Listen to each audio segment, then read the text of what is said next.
సమైక్యాంధ్ర ఉద్యమం చూస్తే తెలంగాణలకు కడుపుల మండుతుండొచ్చేమో కానీ అదే కొంతమందికి కడుపు నింపుతుంది.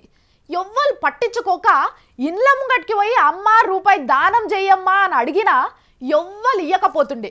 అటువంటిది సమైక్యాంధ్ర ఉద్యమం చేయంగా 15-20 రోజుల నుంచి నిమ్మలంగా బతుకుతున్నారంట. అదేందో చూద్దాం.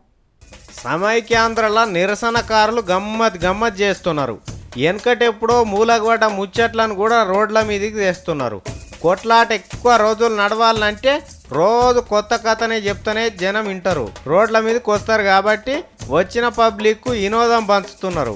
ఒకరిని మించి ఇంకొకరు చేస్తున్నారు. ఇక ఒకటొకటి చూద్దాం. ఇగో ఈడ ముద్దుగా ముస్తాబాయ్ వచ్చిన ముత్తైదులను చూడుండ్రి. చేతుల తాంబాలం అందులో సీరే సారే పువ్వులు తీసుకొని రోడ్ల మీదకి వచ్చారు. సమైక్యాంధ్ర అననోళ్ళకు పంపుతారట. అననోళ్ళతోని అసలే లాభం లేదంటే మీదికెళ్ళి సీరే సారేలు పంపితే వాళ్ళకే లాభమాయే.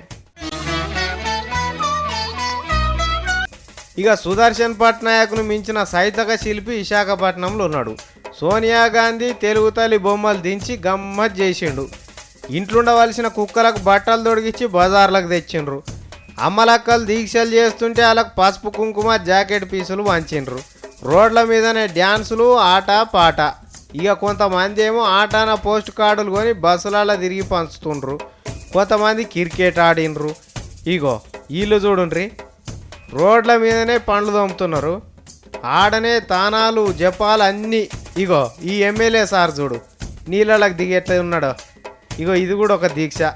వరే ఎక్కడెక్కడ మూలకబడ్డ లలిత కళలన్నీ సమైక్యాంధ్ర ఉద్యమం పుణ్యాన మళ్ళా జీవం పోసుకుంటున్నాయి. పాములు పట్టేటోళ్ళు పగటేసగాళ్ళు కనబడక కొన్నేళ్ళాయే. ఇగో ఇప్పుడు చూడుండ్రి. ఇక ఇంట్లో ఇంకొక ముచ్చట అలాగే చెప్పాలి, ఎందుకంటే వీళ్ళంతా అలాగే కాబట్టి ఉద్యమానికి జర్రంత ఊపుదేవాలని ఇజ్రాయల్ని కూడా రోడ్ల మీదకి తెచ్చిండ్రు. ఇవాళ రేపు ఇజ్రాయల్ ఎవరో మహిళలు ఎవరో గుర్తుపట్టే పరిస్థితి లేకుండా అయింది. ఇజ్రాయల్ కూడా ఆడోళ్ళ కంటే అందంగా తయారవుతున్నారు. ఇంట్లో ఒక తెలుగు తమ్ముడు పొరపాటు పడ్డట్టుండు, అనవసరంగా టెంప్ట్ అయిండు. ఇక చూడు, ఓరి బాబు తప్పురా, నువ్వు అనుకుంటున్నోళ్ళు కాదురా నాయనా, నీ పాడుగాను నువ్వు ఏం చేస్తున్నావో అర్థమవుతుందా? ఇట్లున్నది మన తెలుగు తమ్ముడి కథ. ఇంకా ఇవే కాదు, మస్తు మజాలున్నాయి.